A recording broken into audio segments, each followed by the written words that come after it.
Okay, welcome everyone. Here we are on another episode of the podcast with Justin K, aka Special K. Had a few courses on Option Omega. I've known him in Discords for a while. I value him as a very good source of a contrarian view. There's very few people that I think that are more intelligent than me in certain aspects, and Justin is definitely one of them. I think he brings a very good take based on his trading and also a unique life view, being that he used to be an attorney or lawyer. I don't know what's the difference between the two. So I appreciate that detail. We basically brought him on. So if you just want to give a little intro of who you are, how you got to options. And another thing I normally ask people is it's like, what was kind of one of the last aha moments where you're like, wow, this was a poor assumption. And then you eventually worked through it and how that kind of helped you improve your trading. Sure. So I am a practicing attorney. Not currently practicing, as weird as that sounds, but I got into finance law, did a lot of bankruptcy, tax, civil litigation, asset planning, tax planning, a lot of that kind of stuff before I eventually moved in-house to a couple different companies, ended up making it up the corporate ladder, getting into the C-suite type stuff. I started trading in equities in the late 90s, I think 1999. Things were very, very different back then. Options weren't very prevalent. It was also very expensive to trade. There wasn't, commission-free trading. There wasn't fractional share trading. I mean, there wasn't any of that stuff. A lot of the ETFs really weren't available, especially to retail. And I spent a lot of time figuring out what didn't work for me. I found a lot of quote-unquote gurus, none of the ones you see right now that are hanging out there, but the ones that were on TV back then, Jim Cramer, Phil Town, tried a bunch of those. None of those really ended up working for me. Tried, the Can Slim method, a variety of different stuff, and sometimes it would work for a little bit. It really kind of wasn't my style. Did a lot of YOLO type of trades in options. Hey, I think Google's earnings are going to come out, back in the 2000s, and I think it's going to go through the roof. And you buy a way out of the money call, thinking that it's going to end up working. And I'd find that I'd be right about the direction, and I'd be right about the time, and I'd still lose money. And it was mainly because I didn't really understand options, and I just thought it was a leverage type play, and that was the end of it. And then it was about 2015 that I kind of said, okay, let's actually learn what this is all about. Started reading a bunch of books, trying different strategies, ended up going more into the wheel originally to try to learn how they work and the pricing and all those sorts of things. And eventually it kind of ballooned into starting 1 DTE in 2018, starting 0 DTE in 2019. And then I've slowly been building portfolios of various strategies. The information available back then was really pretty poor. You had to back test through Thinkorswim's On Demand or their ThinkBack. It would take you 2-3 weeks to back test a strategy going back 2 years. And then eDelta Pro came out, which had end of day option pricing, and you could just click a button, which was amazing. You had no idea the value of the option in between, but you knew what the price was at the end of every day. So you could back test a lot quicker, and it changed some of the strategies. And then eventually Option Omega, which caused you to see intraday pricing and intra-minute as well, which again accelerated a lot of the strategies. About 14 months ago, the company that I was working for decided to, didn't really choose, was forced to close their doors.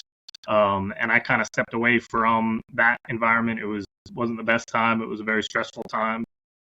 Being the one that went from 800 employees, I was one of the last 8 there, and we padlocked the doors and handed the keys over to the trustee.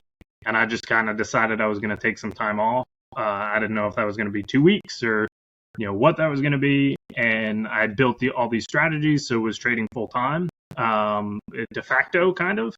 I was doing what I was doing before, but now it was my sole source of income, and that's been 14 months ago. So that's what I've been doing since. It continues to kind of work for today. I don't know if it'll continue to work for the next 50 years or whatever. We'll see. I have all the faith in it. All the models appear to line up, but we'll see how it goes.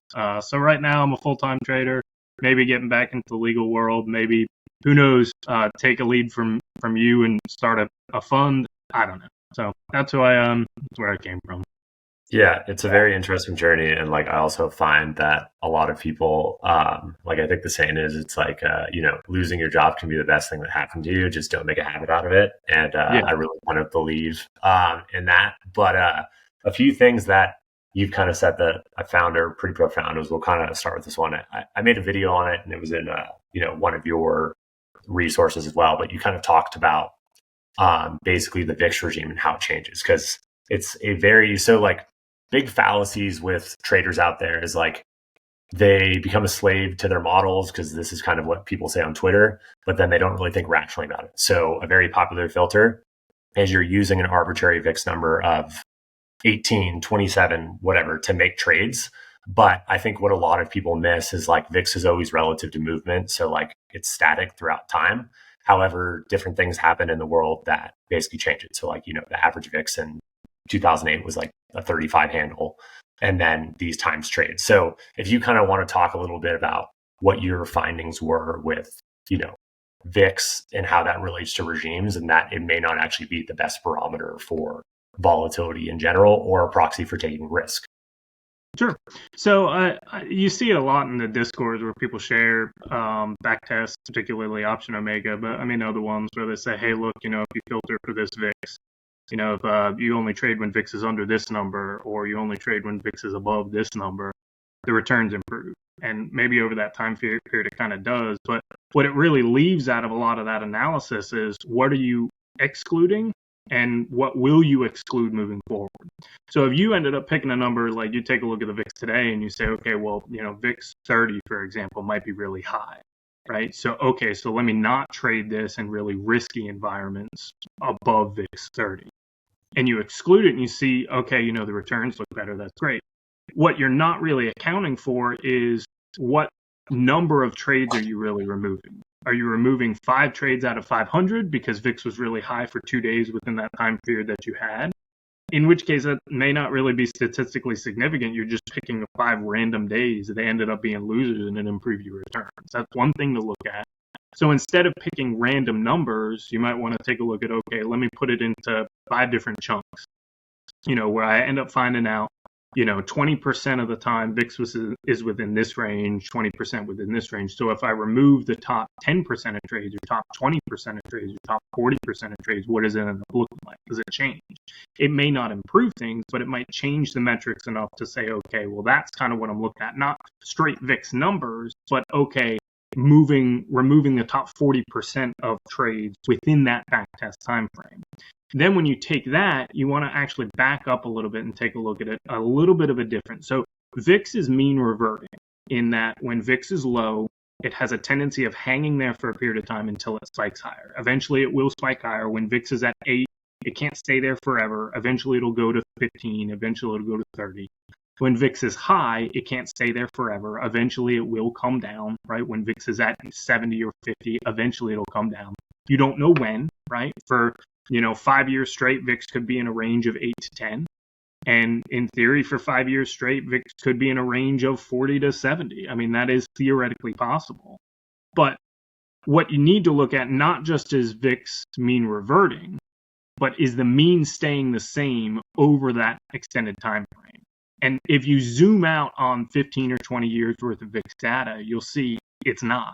So the mean changes over various time frames. So the mean may be 12 during a 5-8 year time frame, and then it may be 30 over a different 5-10 year time frame. And then it may drop, it may go up.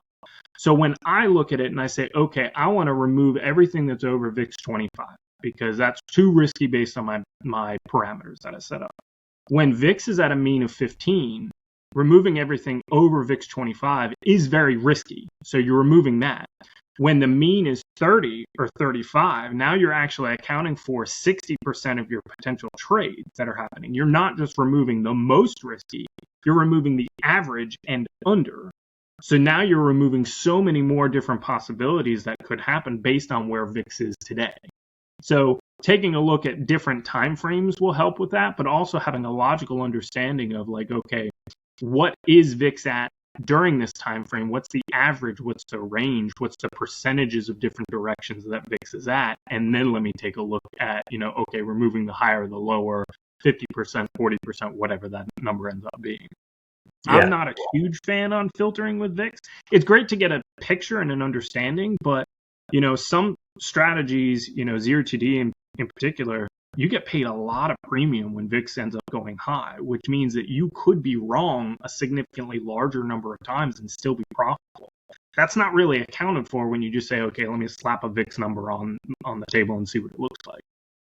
Yeah. And the thing that I find kind of really profound like this, and we can even relate it to other things. So these were some of the thoughts that kind of popped into my head, is like you're changing VIX regimes basically constantly, but no one knows when that VIX regime changes and no one will know when that is priced in.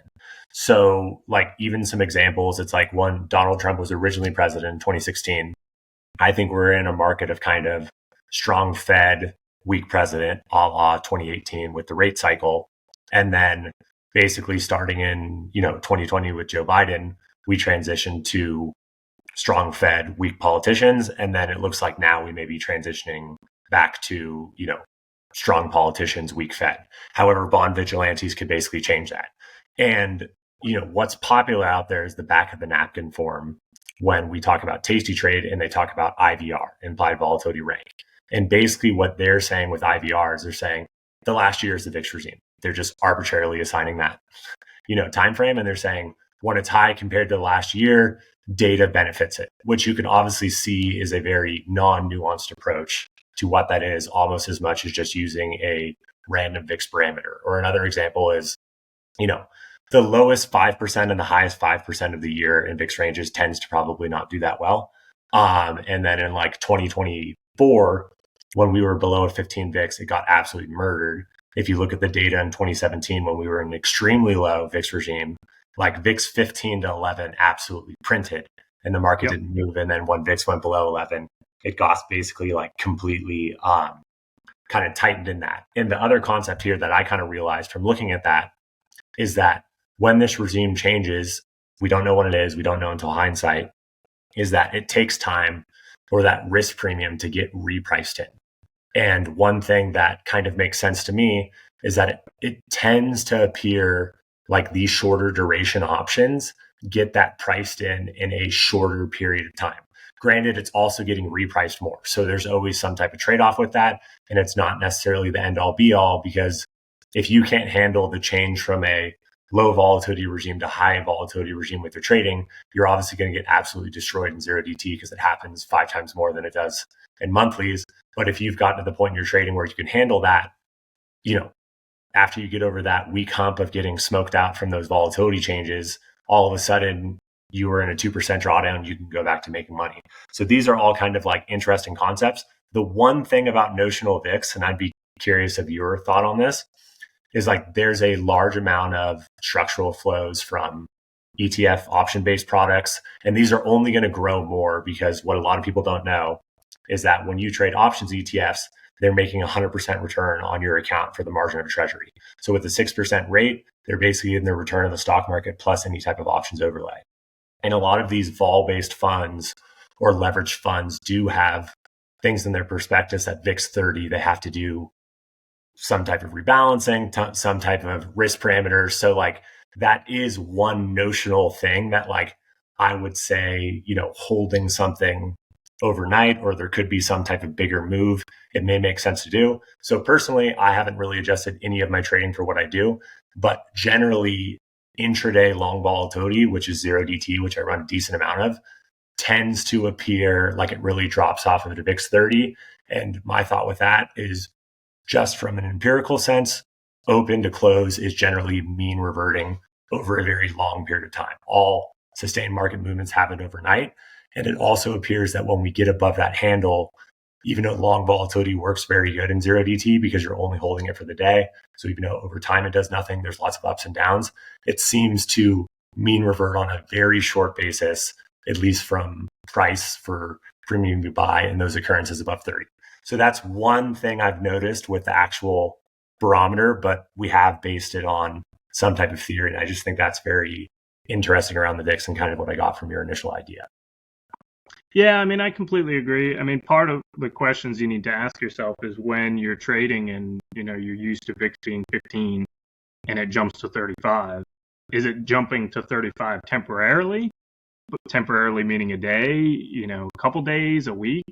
Or is it on its way up to having that be your new mean, your new average on an extended period of time frame? And you'll never know until you're in the future. But how long it takes to get to that new mean number really matters a lot in the mentality and a lot of other traders and how they, dictate their trades. You're right. There's some ETFs that, hey, they have rules in place that, once VIX hits a certain level, they need to shut their trades off, or they need to change their trades, or they need to go long vol instead of short vol, or the other way around.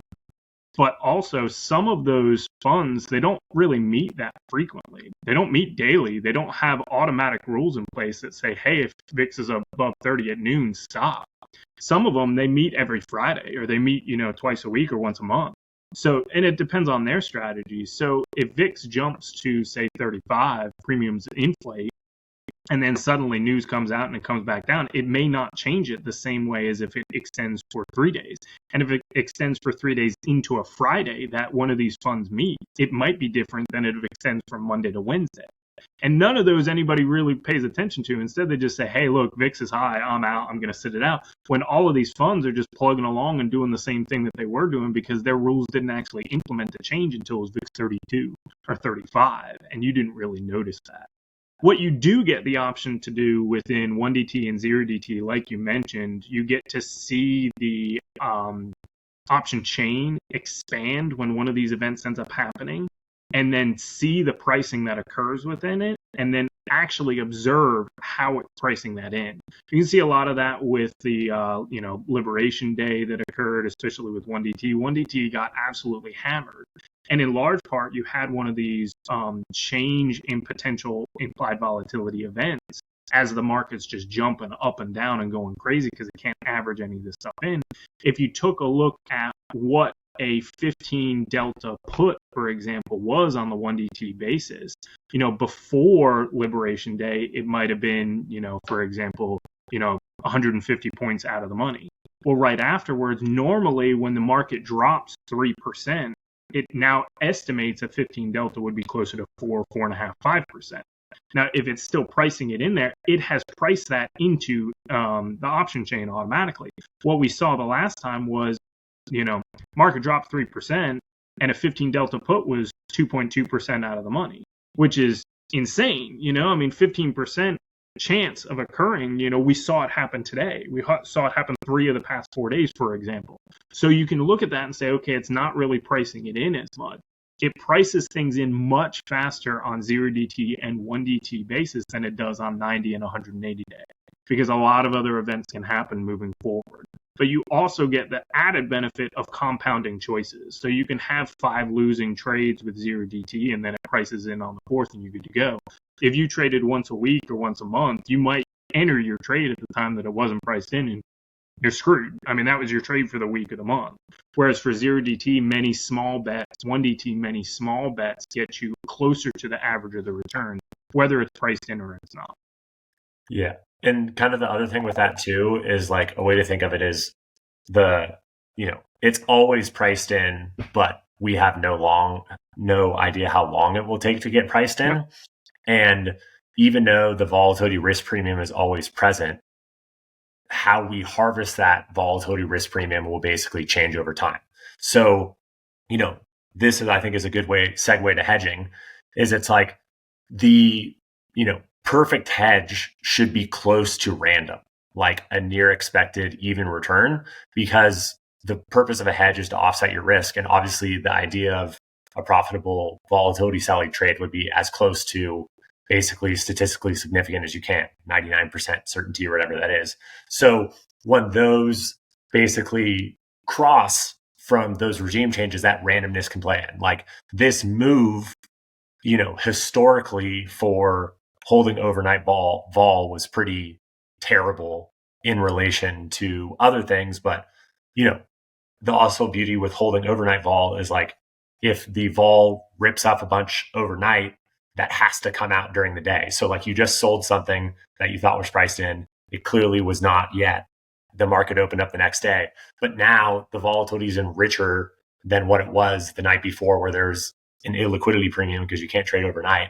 And then that vol has to expire by expiration. So like these are always the trade-offs, and it comes down to sizing and understanding what you're doing it, because like if one part of your portfolio or VRP selling has fallen out of favor, there should be another part that benefits from that. And it doesn't necessarily just have to be in hedge. But this is something that I think we may have a different view on. But if you could kind of talk about your thought on hedging, and like I think one thing that you don't like is like the week-long straddle, because it's basically like adding volatility to your portfolio, and like I fully expect to lose money on it. So like it increases my standard deviation, which is not necessarily good. And it also basically has me lose money. But the reason I like it is because it exemplifies an extreme amount of kurtosis, meaning a lot of pins to where we lose money and it does nothing. But when we have a sustained week-long move, like I think I did 900% on that straddle, from that Friday through Liberation Day, you also benefit a lot from the convexity of it. So if you kind of want to talk about your theory of hedging, what you kind of view that, one that I agree, I think we both hate, is like the less than one delta put that you're somehow able to magically liquidate at the open. Yeah. So I don't like that one, but I'd be curious on kind of what your thoughts are around that, and then we get a more tactile about it. So for me, when I'm building a portfolio of various strategies, each strategy kind of has its own metrics on what I consider acceptable, what the target is, what it's trying to do, right? So if I'm selling premium on 0 DTE, hey, I'm kind of expecting implied volatility to be overstated compared to what realized volatility will be. What I don't want to do is add a hedge that works exactly opposite to that, right? So if I want to sell premium on, 1 DTE, 7 DTE, 30 DTE, 90 DTE, whatever you want to end up viewing as selling as far as your premium, I don't want to turn around and then say, okay, I also want to buy volatility at the same time, because volatility will both be, overstated and understated at the same time. Logically, that kind of doesn't make sense. And you'll see that sometimes with people that share some strategies on some of the Discords. They're like, hey, look, this worked. You're like, yeah, that's right, because it's the random opposite side of the trade that you're currently taking. So while, yes, you get $1, you're going to turn around and hand that dollar out as you're buying it, and you're going to lose in both scenarios. Hedging, though, in that scenario, really requires your sizing to be on point. That's the most important thing, because you can have short volatility. And this is also really difficult that I think people miss, is like you basically have to use SPX because it's cash settled, and that's what you're selling. And SPX is a $600,000 instrument, and like holding half X notional in a straddle, we're talking about 5% type portfolio drawdowns. And then XSP, for as much people are like, oh, it's 1/10 the size, you're paying like 50X the bid ask slippage on that. So that's just one thing where I think everyone really gets missing with hedging. It's like hedging is like having a will and inheriting a bunch of money from your parents. It is very much a luxury for larger actors in the market. Like we'll get into how you should look at credit trades, but continue to go. Yeah, the other thing that's challenging about a lot of hedges is, you've got like the straddle, for example. If I want to hedge, I actually want it to reduce volatility. I don't want it to increase volatility. And that's why, not that the straddle's not a hedge. It's not necessarily for me, because the entire point of a hedge to me is to make things more certain moving forward and remove outlier events, not increase outlier events. There are other strategies you can do. Buying the teenies 90, 60 days out. The issue that I have with those, while you can run back tests and they cash out, sometimes once every 5 years, sometimes 3 times a year, statistically, it's complete randomness. You're just guessing on what's going to happen. The probability that it's going to repeat itself is as close to 0 as statistics can estimate. But at the same time, you got to understand that the whole point of this game is not to make money today, but to survive long enough to continue to trade 40 years from now. So because of that, sometimes you do need to implement some form of hedge, even if you don't expect it to make money, as long as your expectation is the cost of this moving forward is enough that I can absorb it in the profit that my other strategies that I think are going to work can afford. Another reason why I don't like the straddle is really expensive as far as a hedge. So that again makes that sizing so very important. But the price of the straddle ends up increasing as volatility increases, which isn't necessarily what I want. It's great if you had one on. You don't have the ability to continue to put a hedge on at that same price point as volatility continues to expand. But that's like that with most hedges. So yeah. Yeah. And the other thing that you bring up a really good concept, which is like, even though it's random, anything could happen. And the whole point is staying alive because the compounding is really the benefit. So like this is kind of the concept of ergodicity, which means we have no 10% average return over 20 years. We have zero return for a decade and then 20% return for a decade. And that averages to 10%. However, and this is like the classic example where I just like bash financial advisors. It's like 1968 to 1988, the average return was 10%. From 1968 to 1978, it was 0%. From 1978 to 1988, it was basically 20%. So if you took the same couple with $1 million and assumed like a 4% withdrawal rate, if one couple got the 0% return from 68 to 78, they would have $32,000 a year for retirement. That same couple that got the 10% average return, but got the 20% the first 10 years and then the 0% the following 10 years, ends up having like $140,000 a year for retirement. So we need to understand what those confines are. And this is what I assume you do, is like you could just trade smaller and you would accomplish significantly more than holding the straddle also. And this is a guaranteed way that you can offset your risk. And I think this is kind of the next good segue, is like when we're hedging, we always think about kind of like correlation of those things. So the dumbest hedge is a correlation of 1 to -1. Every dollar you make, you lose $1. So like you're always going to have to take risk with a hedge. And the one risk that you can take off with no trade-off is just sizing smaller. And you're just adding like all this complexity. And kind of the other example here is like if you have a correlation of 0.8, so for everything that goes up, you should relatively experience 80% of that. And kind of what this means is that when one asset goes up by one standard deviation, whatever that is, the second asset at 0.8 should go up 0.8 of its standard deviation. And the real key here is assets that are 0.8 correlated basically have about 28% of their risk that is unexplained. So like whatever one does is not going to help you out with the other. And this is kind of the concept of idiosyncratic risk, or it's known as risk remaining. So the 1-to-1 correlation is basically systematic risk. You know what you're going to get. It's basically the only thing in credit market. But then the more uncorrelated you get, the more of this risk remaining or basically randomized risk of clustering happen. We've all heard things cluster to one.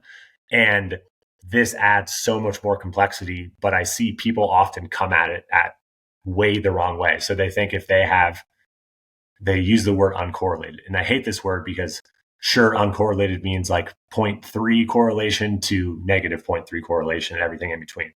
However, in actual trading, there's only inversely correlated and correlated. So like think about minus 0.01 is inversely correlated and then 0.01 is correlated. And what this does is now you've started to introduce a massive amount of risk remaining. So to optimize basically that concept of risk remaining, we need to optimize basically smushing our standard deviation. So like big mistakes that people do out there is they'll choose very random trades. So like let's say someone's running 7 credit trades and they add the straddle. To your point, this is not a very good choice because you just added a massive standard deviation uncorrelated trade to your portfolio, which is just like quadrupled your risk of clustering. Whereas if you had 25 credit trades and you added a long straddle that was such a small standard deviation, it was like the 4th largest position of beta, that can make sense in your portfolio. So these are the real nuanced things when we come into basically the hedges. And you could even say with that random 120 day out teeny put, it's like that standard deviation, at least on a one daily basis, is like astronomically larger than your rest of your portfolio. So it's a way to look at it from a risk of execution perspective. So basically my thought, and I'm going to be curious to this, and we can go through a live example, is it's like, okay, you run your back test. You say, my max drawdown is minus 3.5%. You never exclude anything. You have 20 trades. You're all good. You think you're a genius. you run it through a Monte Carlo analysis, and you say over 40 years, my worst drawdown 6%. So huge problems with this is like the correlations of those were optimized based on past data. And since those were by definition random or uncorrelated, 0.1, 0.2, 0, those are going to astronomically break down over time because they're basically 100% unexplained phenomenon. And this is where I would also push on AI that it's like, no one can predict that because it's already 100% unexplained. Then you go trade it. And since you're using this past data, all of a sudden you start clustering and you've hit your max drawdown. So now, how do you know if you're off or if you're on? And like, I know one thing you talk about is the p-value, statistical significance. So it's like, when do we know we have statistical significance? If we have hedges that are random, that's obviously going to bring our statistical significance down. So like, what's the trade-off? I know I've kind of been rambling, but from that kind of perspective with hedging, it's like, how do you look at any type of objective metric and then think really critically from an assumption standpoint of like, where is this flawed? And obviously, what can I anticipate, this deviating from? And then when I'm lost and have lost my conviction because I've hit this max drawdown that the numbers don't say, like, what can I now bank my conviction on to try to get back on course? Yeah, and part of it though, like you said, you might run a back test and it says a drawdown of 3%, and you run a Monte Carlo and it actually ends up being, potentially 6, 7, 8% because of, sequence of different returns just ended up lining up differently. That's just based on the back test data that you have. Your actual drawdown moving forward could be multiples of what was in the Monte Carlo simulation. But not only that, that's one strategy. So let's say you take two strategies and you run a back test and you say, okay, one has a max drawdown of 3%, the other one has a max drawdown of 5%. And when I combine them together, I have a max drawdown of 2%. That's phenomenal, right? Well, you take a look at the correlation between the two strategies, and let's say you say it's fairly uncorrelated at 0.2, for example. Well, what happens if they end up being strongly correlated together at a certain point in time, and that certain point in time happens when both of them hit a drawdown, which can definitely happen. When it's large basically market guaranteed because the correlation from the past mathematically is basically 100% random. Exactly. So now you look at it and say, okay, well, I was seeing, 3% drawdown and 5% drawdown together equals 2% drawdown. Actually, they can compound on top of each other, 5, 8, 9%, and that's just based on the historical data. So by adding those together, what you thought was better actually exposes you to a larger potential loss moving forward if they operate or can operate very, very similarly. Some of your hedges kind of won't. If you're buying vol and you're selling vol, the odds that on today both of them end up exploding and losing large amounts of money and having the max theoretically possible, not very high probability, but theoretically possible. But if you have two different vol selling strategies, for example, you're selling in the morning and you're selling in the afternoon, and then in that scenario, both of them, didn't appear to be very correlated based on the historical data, it's very possible that both of them become highly correlated at a certain point in time, and you hit your several multiples of what your drawdown actually ended up being. Yeah. And also, like, when people compare correlation, what they'll do is they'll have a 932 trade and then they'll have like 5 tranches of a condor through the day, and they trade each at a one lot and they say this is a 0.1 correlation. But it's like what they miss out when they're calculating this is like you need to compare, like, you can use an R value. So it's like 932 may have 1R trading it, and then the 5 tranche condor could have 6R from a max loss. So then you need to add 6 lots to the initial one because you're comparing standard deviation to basically standard deviation. And like, this is where I really see that like people lean on numbers and they don't lean on assumptions. So it's like, if you're trading trend in a condor, it's actually more likely that that could potentially cluster at the same time. Because if you're trading a condor with a stop loss, you are in turn trend following because you're saying, I'm taking this side off when that gets challenged because I don't believe this trend will go. And then if it reverses, you've lost on your trend following condor, which you thought was uncorrelated, and your trend following put. So like, this is critical to where kind of the options knowledge comes into play of how you're building your portfolio. And the example I was kind of talking with Justin earlier is initially, if we try to simplify this, if we chose 100 people off the street, including, monkeys and dogs and Warren Buffett and the best hedge fund managers on earth, and we told them to choose 300 stocks, everyone would get the return of the S&P 500 because it's just so much data that it's going to revert to the mean. Then if we chose them to trade one stock, we'd basically be guaranteed that it's pure luck. There'd be no predictive if the dog, the monkey, or the hedge fund managers would basically pick the best. But then as we go from 2 to 4, 4 to 6, 8 to 10, we see that Warren Buffett and the hedge fund managers start to really separate themselves from the dogs and the monkeys and then the random people. And basically this starts around 8 to 12, and then we don't see much benefit past 20, let's say, strategies.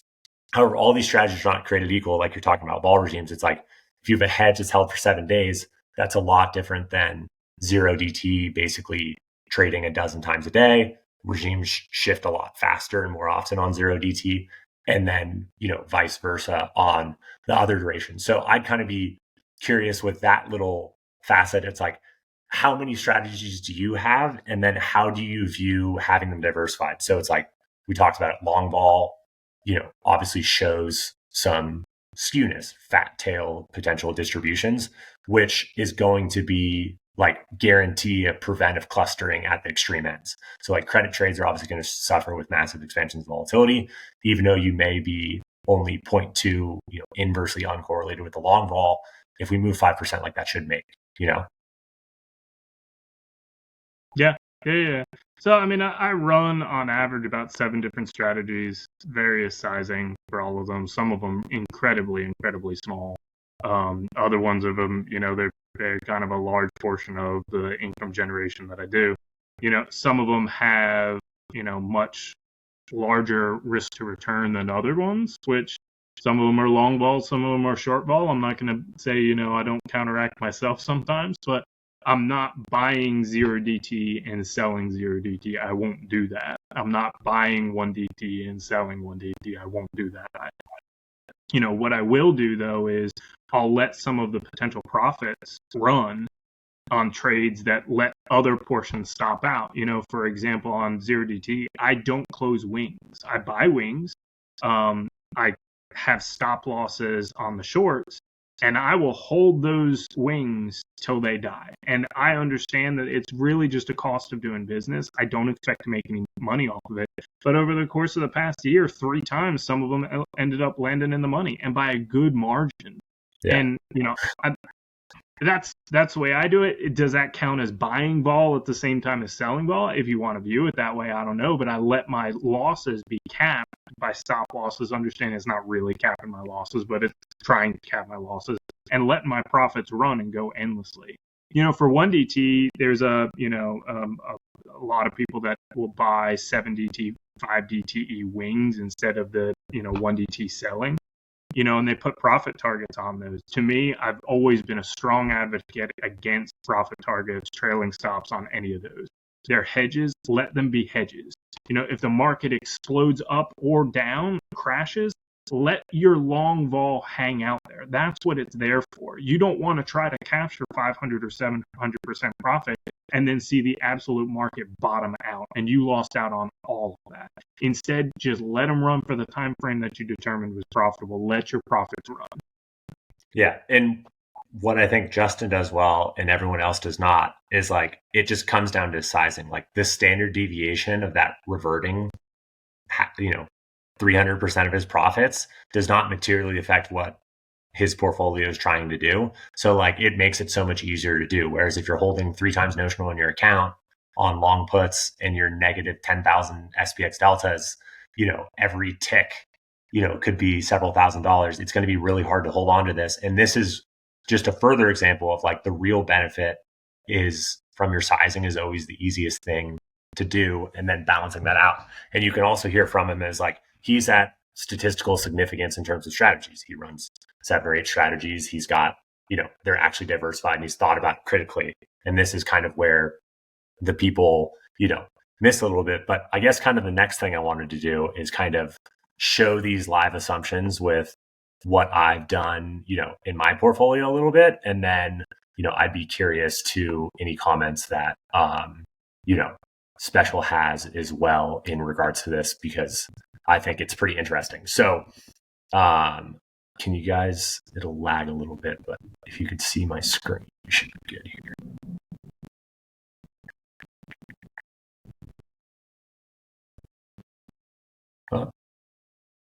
Don't say anything yet. Yeah. Well, I have a big GitHub file on here, so it can kind of crash sometimes.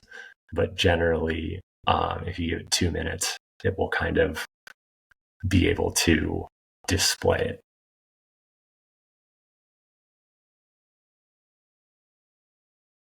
While you're loading it, I will mention that, I prefer to try to find strategies that, every strategy you have will have periods of underperformance. I mean, it happens. It's natural. Sometimes it's a month, sometimes it's 6 months, sometimes it's 3 years. You want to find different strategies, not just for income potential, not just for standard deviation changes, not just for Sharpe or MAR purposes or drawdown reduction, but really to give you better opportunities to say, okay, if I'm trading 5 strategies and 3 of them are in that period where they're going sideways or they're going down, then the other 2 are more likely to go up than if I had just traded 2 or 3 strategies. Mm-hmm. And that's a little bit different when you trade long term than you do when you trade short term. Because if you're a young professional and you've got, $30,000 in the account and you're just trading and you're living off your paycheck and it doesn't really matter what happens to the returns, it may not matter for you that you have an entire year, 2, 3 years of underperformance, whatever. You don't need that money. It's a gain for you. But when you're running a hedge fund and when you're living off your income returns, when you need that money there, it's very different. You need to make sure that something's performing when other things aren't, understanding that at time frames, everything's going to go to a correlation of 1, or -1, one or the other at a certain point in time. So sizing really matters. Diversification of strategies really matters, especially different versions of what you're attempting to gather. Yeah. Another thing with that too is it's like, I think this is kind of like the Bitcoin example. So it's like if you're a tech employee in Silicon Valley and, you're partying on the weekends and just having a good time living life, it probably sounds appealing to hold Bitcoin because over 5 years, it'll probably go up. But like the ride of that is absolutely brutal from like an income perspective if you were banking on it to basically live on it. And the other thing that I think a lot of people miss with correlation and stuff also is like your biggest risk is always counterparty risk. So let's basically say like SIBO doesn't provide liquidity for 0 DTE options. I think that's extremely unlikely. It's obviously the most liquid asset on earth. They, put a lot of effort into that. But like holding fixed income with no volatility in a high yield savings account has actually a lot of value from a diversification perspective, even if it's not based on math, because the CBOE failing is going to have no effect on your money market account, or you paying down your mortgage is going to have no effect on your 0 DT. Whereas even if you have an amazing hedge, if the SIBO pulls liquidity, which is counterparty risk, you can't transact your hedge. So like you're just going to eat, effectively whatever you have. Which is the same reason why I own some gold. I don't own a large portion of gold, but I own some. Do you own physical bullion, or do you own the? No. GLD, those sorts of things. I actually had some coins, and then because it was probably like 15 years ago, I realized that the spread between buying and selling was so large that it was almost impossible for me to actually turn a profit from it, so I didn't do that anymore. But, I don't own gold because I think it's going to the moon. I don't own gold because I think it's going to massively increase in value. I actually think the opposite of that. I think gold's likely, it may go up, may go down, but I think it's largely going to be fairly stable. But by having some diversification in gold, it changes the volatility of my overall portfolio significantly and gives me more options to take some more risk in different areas, understanding that gold portion is going to remain very stable. Same thing with, money market accounts, USFR, I have a portion in there, not because I think it's, going to return the same amount that it would for the market, but by having that in there, I already know like, hey, everything else I can let go a little bit more risky because I'm not full tilt hedged in a different direction. Yeah. And the thing I also think is interesting about gold is it's like, for the last 30 years, fixed income has been inverse to markets. So like markets go down, Fed lowers rates, fixed income basically returns money. That's obviously broke in 2022. Whereas like gold throughout basically most of time has shown also kind of like a hedge perspective that in large volatility events, it kind of helps. Obviously, it's financialized. So like when people get margin called, they sell out of their gold. So it does have a little pull down on it, but it generally kind of reverts over time. So I have the same agreement with that. But now looking at this, so some concepts I want to go over is we'll kind of look at, live portfolio kind of I run, and we'll chat about some things. So just in general with the portfolio, and you can stop me at any part here, it's like concepts on how I originally built a portfolio is like my expectation is that the past data is always going to be worse. I mean, the future data is always going to be worse than the past data. That's obviously obvious 100%. because, I'm sorry? 100%. No, you're right. And then the correlation of the trades and or the portfolio will remain similar over time. So over the course of a year, if I have a correlation of 0.1 for one trade to the other, I do anticipate basically being 0.1 at the end of the year. However, the path of how those will cluster over weeks, months are obviously going to also astronomically vary over the time. So no matter what my Monte Carlo says, no matter what my past data says, I basically expect to hit my max drawdown within 90 days from the data set, and I basically expect to double it within 6 months. So I kind of built the size of the portfolio for that basically accordingly. And then another thing is kind of optimizing for that standard deviation, which, Justin talked about in regards to if you had a straddle, increase the standard deviation. So you need to think about, even if some trades are profitable, they could, increase your MAR and increase your CAGR significantly. But by increasing your standard deviation, that in turn opens up the cone of what randomness can happen with the unexplained risk. Then on bias, yeah. Real quick. So the one thing that, as it relates to correlation, I think part of it really matters the frequency of your trades.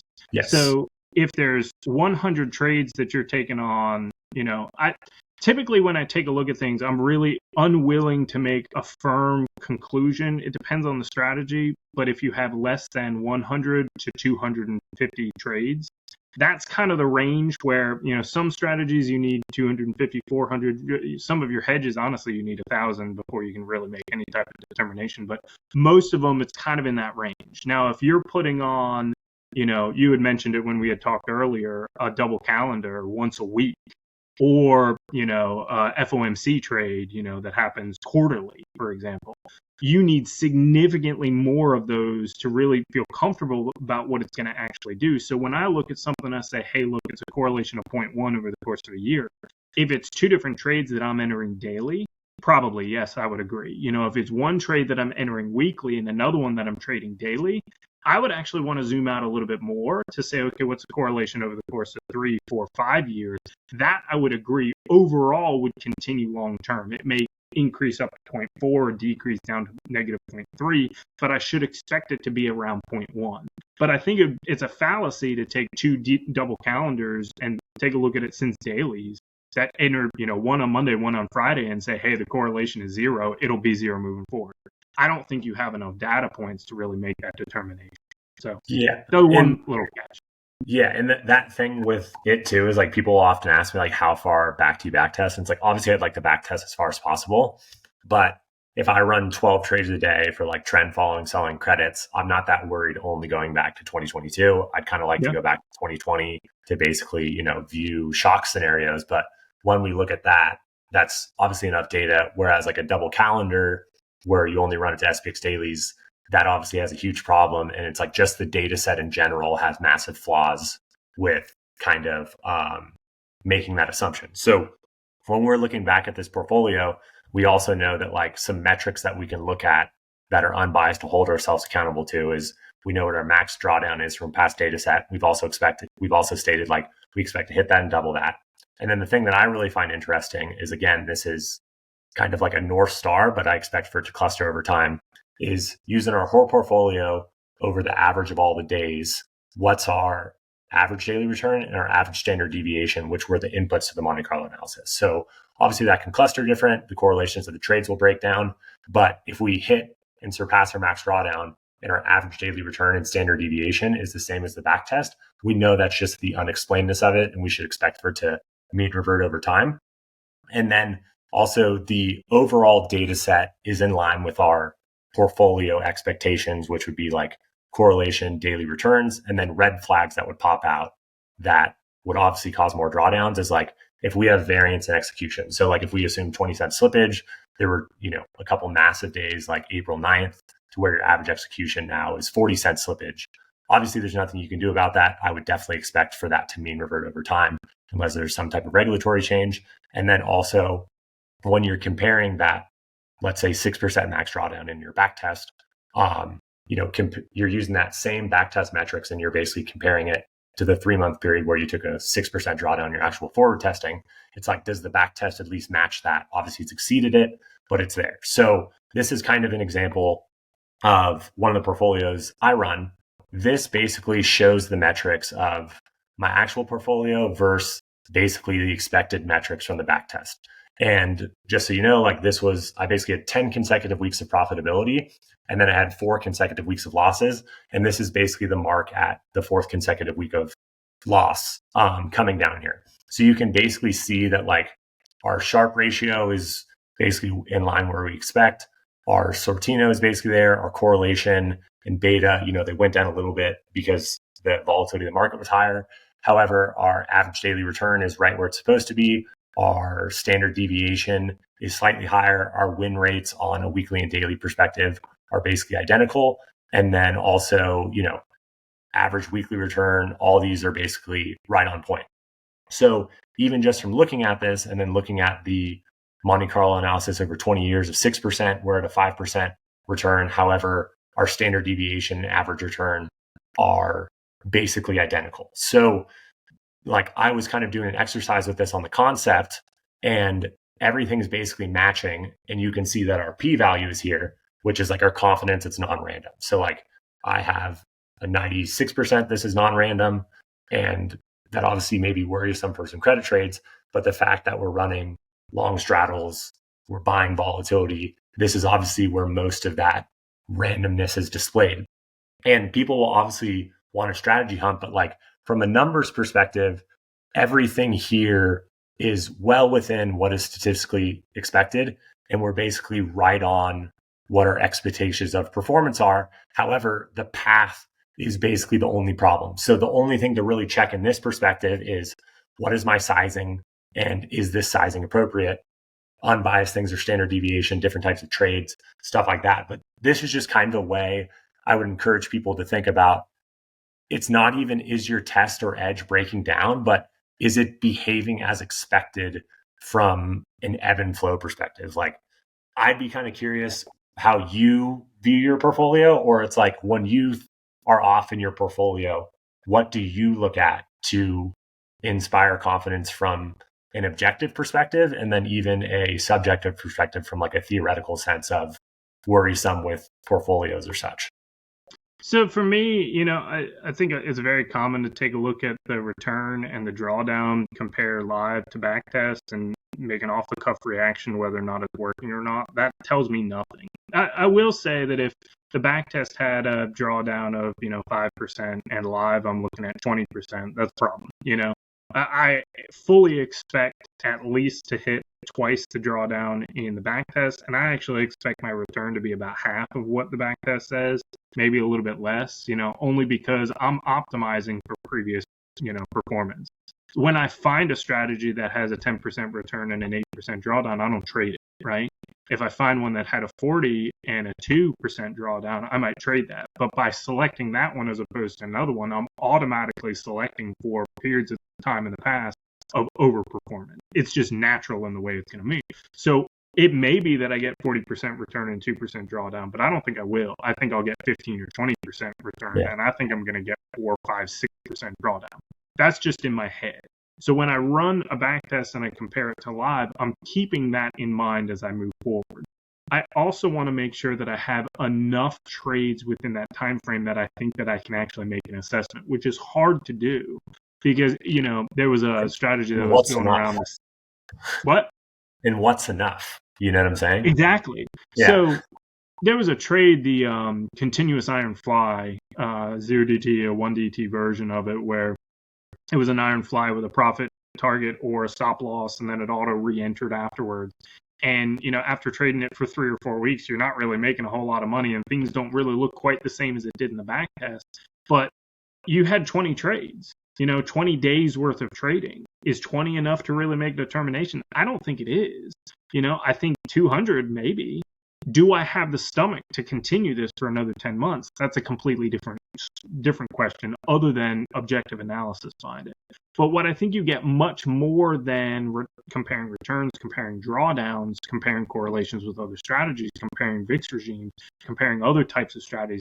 Take a look at the distribution of your returns, both the back test and live. I think that tells you significantly more. And you don't need to be a statistician. You don't really need to understand, standard deviations, all that. Like, take a look at the picture and overlay the two of them, right? So if one had a normal bell curve that looked like this, and you're like, okay, I get a lot of returns, and it's, most of them are positive, some of them are negative, but most of them are closer around here. And then I give mine, and it looks something like this, and then a large fat tail on the right side, I can tell you that looks very different from what it should be.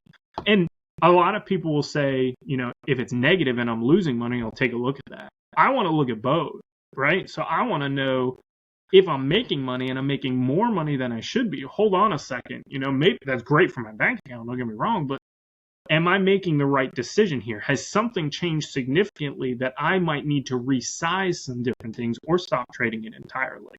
So if you want to dive into a lot of, the p-values and the standard deviations and, a lot of the skew and the kurtosis, if you want to, that's great. You can learn a lot from that too. You can learn a lot just from having ChatGPT give you a distribution curve and putting one next to the other, or having them overlay the top over each other. And do they look similar? Both historical and go forward. So if I traded this for a year and I ran a back test for the same year, did the back test data give me the same type of distribution that I did in live? Because if it's not, then one of the inputs within the back test is not accurate. Slippage is a good example, entry or exit, but maybe move some of those around a little bit. But also historically, based on the assessment on what I had, is that accurate? One of the other things that I think is crucial too, I never back test to today. Yeah. You see it a lot where they say, hey, let me do dailies to today. Look at how awesome this is. I never do that. I always zoom out at least 3 months from today, usually 6 months or a year. That's what I prefer to do. It's difficult with zero DTE because you don't have that many dates and you kind of need to crunch it a little bit closer. So it might be 3 months, but I want to take a look. Okay, let me back test for that time frame. And now that I know what optimal is over there, let me zoom forward the next 3-6 months after that. Do I get comparable results? And I can guarantee you, after people start optimizing, do 125% stop loss instead of 150. If you graph that out, it looks like this, going straight up and to the right in your backtest time frame, and then you end up using your out of series data afterwards, and it goes like that. It never looks quite the same, which gives you an indication maybe I tweaked it a little bit too much. Yeah, and it's never that easy. And like the other criminal thing I see with people, especially with smaller accounts, is like they see that up into the right curve, and then like their first response is like, well, since you can't lose money and I'm doing this 150 wide, why wouldn't I just trade 4 times the contract at 50 wide? And then it's like, there's not enough edge for you to do that. And like, that's ultimately the biggest fallacy, because it's like when you buy a tighter wing, you're essentially like buying more of what you think is expensive. Or the other thing that cracks me up is people will show trades of like, let's call it a 20 wide with no stop, comparing it to like a 200 wide with a stop. And they're like, oh, I don't want to pay slippage, so I don't use a stop loss. Well, it's like when you enter the stop loss trade, you shop a $2 order and a 5-cent order, and you basically get 5 cents slippage into that. And then when you exit, let's say you pay 25 cents of slippage to exit on 30% of the losses. Then when you enter in the 4-leg condor that's 20 wide, you're shopping a $6 option and a $4 option on both sides. And it's like, yeah, you just paid 45 cents of slippage to get in. So you've just made this fallacy of like, oh, I'm not paying slippage, because essentially you don't see it. It's like the private equity myth. It's like private equity has the most volatile portfolio out there, but they don't have to market on like, any real basis that you have no idea how volatile it is. It's like if you compared private equity to like 2x levered NASDAQ and just only took quarterly returns of the NASDAQ, you would see that like, oh, wow, private equity kind of sucks. But, they did balance sheet gymnastics on basically what that is. And the other concept I like that I've recently came to, it sounds like you've came to do, is just like, what is the variance or volatility of those returns? And kind of like, as much as we've been talking about complex things, I think the most important thing that people take away is like, we all learn differently, and like humans can recognize patterns. So like even if you don't understand what like a Gaussian distribution or these fancy words are, you can't just look at a graph from AI and be like, ooh, mentally, I don't think that line would feel very good comparative to this line. Maybe I should just check my ego and choose this straighter line. And kind of like a randomized example of this is options are in a population distribution, and they generally exemplify an even bell curve over a long period of time. There's a little more moves to the upside because the market goes up over time. But to like show that in a non kind of mathematical way, it's like if you drew a giant circle in the sand and you just like threw spears into that circle, basically at a certain point, if you threw enough spears and measured the radius, you would get really close to pi, 3.14. However, it's like, how many spears do you have to throw in that? And then in terms of trading, like, let's imagine someone you loved was standing in the square, in the circle where people were throwing spears. So it's like, now how exact do you want to be to 3.14? And that's the way you should think of it. It's like, you are literally standing in the sphere of the probability distribution, and people are throwing spears into that. So like, the more accurate you can be with your variance from your trades on a day-to-day basis, that you're close to pi or 3.14 or 0.5%, whatever your volatility is, the more confident you can basically stand in that circle and stand in a spot where you don't think you're going to get hit by a spear. Yeah, I completely agree. I think that, one takeaway, even if you're new, even if you don't understand statistics, look at a picture. You should be able to take a look at a bell curve and say, this doesn't look right. The other thing, and you had mentioned it, sizing is key. And honestly, you're really better off sizing smaller than you are sizing larger. And a good example of this, so let's say I took, a coin and I said, let's play a game. You have $100, right? And we're going to flip this coin, and you bet you can bet whatever amount you want from your portfolio stash, but you need to play for a set period of time, 100 coin flips, 300 coin flips, whatever it is. And I tell you that this coin, it's a fixed coin, right? So it's going to hit heads 60% of the time. You can bet however much you want, but you're trying to maximize the value that you actually have at the end of the day. Most people, when they look at this and they say, look, the coin's rigged against me, so why not bet as much as I can, right? Well, if I choose to bet 50% of my, pool on every trade, the odds of loss out of that, just from getting tails over a period of time, assuming I chose heads every time, your risk of ruin is very high. But if you chose like 5 or 10% actual account size as far as betting, your risk of ruin in that case is as close to zero as statistically you can get. So by betting more, you have a larger chance of actually going negative. So your actual expected return is less than if you had bet less, even though the coin has a 60% chance of profitability. If you're really interested in that, some people can read up Kelly criterion, and it gives you optimal betting sizes and those sorts of things. Half Kelly sizes or a quarter is usually a little bit more appropriate, but it has some math examples of, optimal betting sizes when you know the returns. Challenging part with options is, you don't know what the odds are. You can take a look at what it was in the past, and you can assume that that's the same moving forward. It might not be. And the, risk to return isn't always the same as a coin flip. You're not going to gain $1 and lose $1 on a coin toss.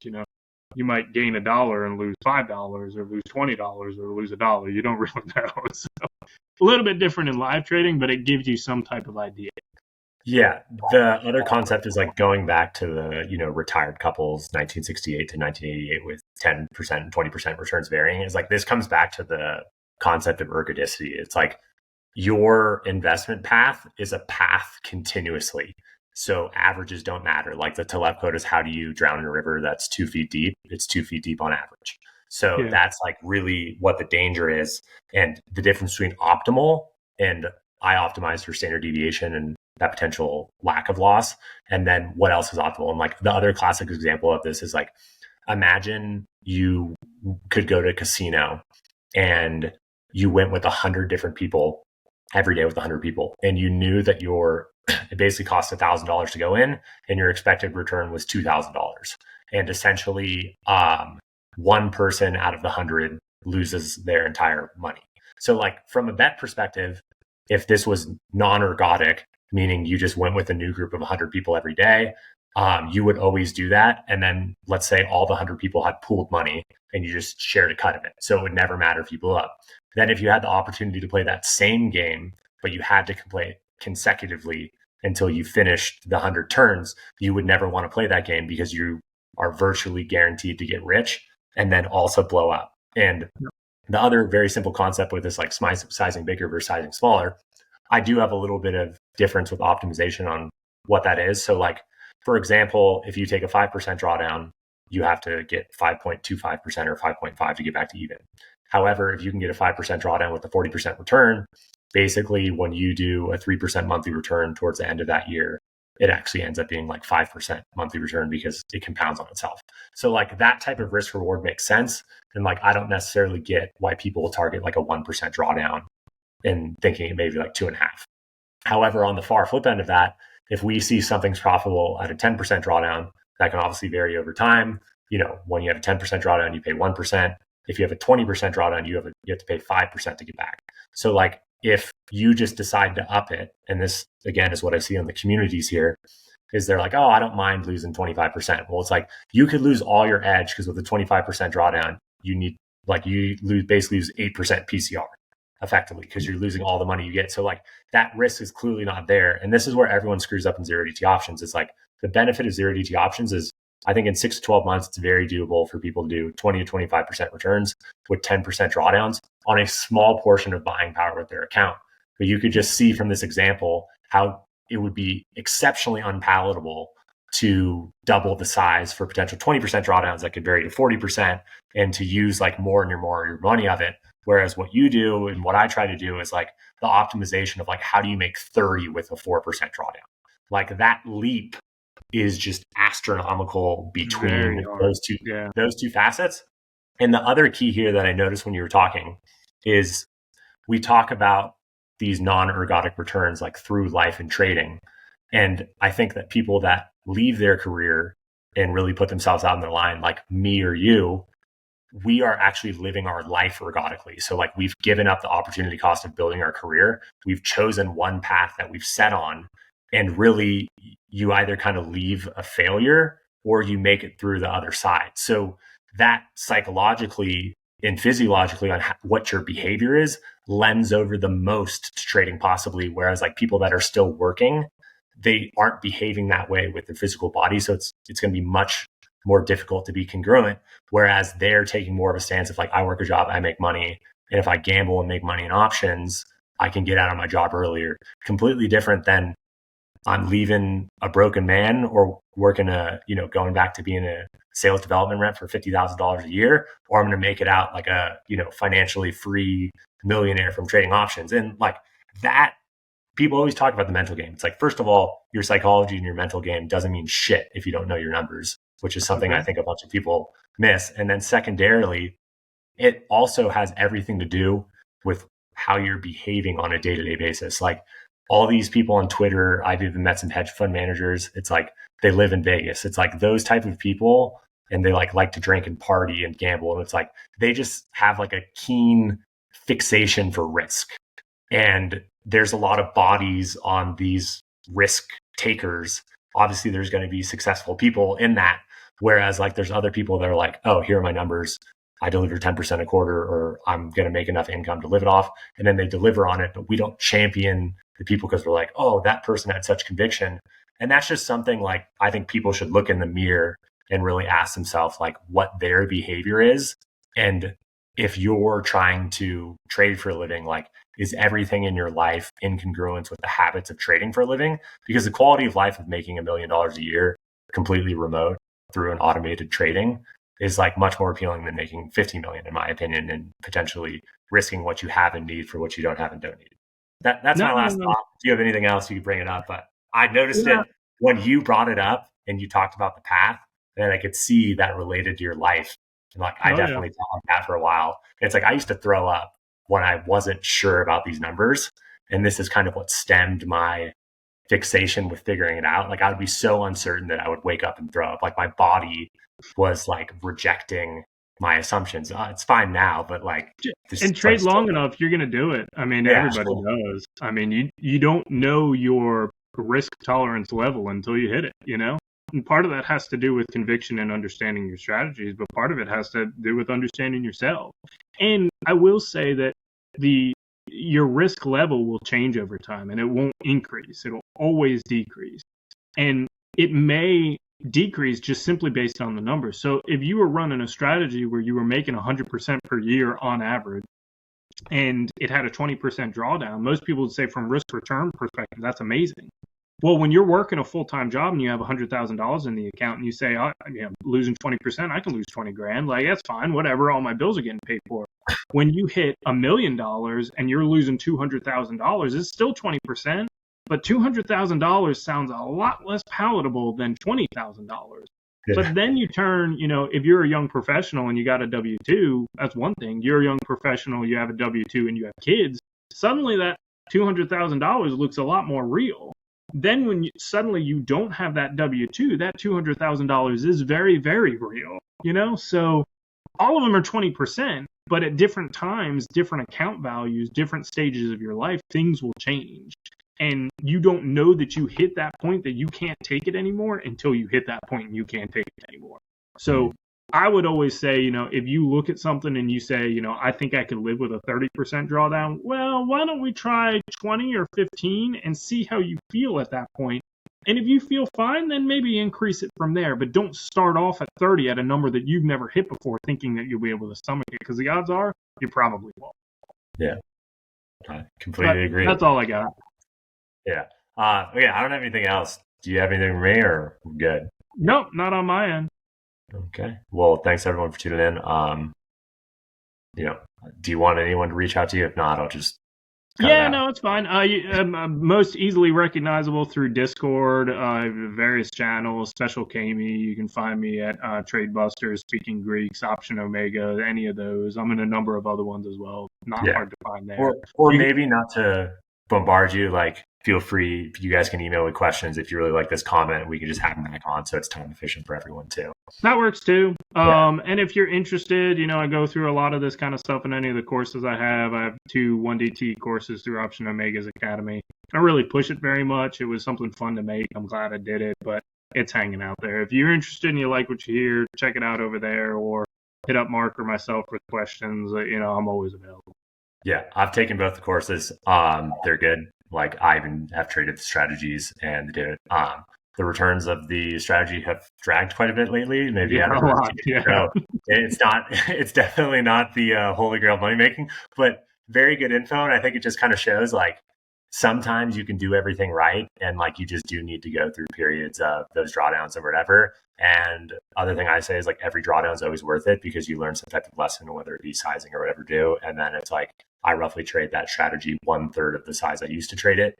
Granted, I kind of noticed it happening over a period of time, and it was slowly ticking down, but interesting with that.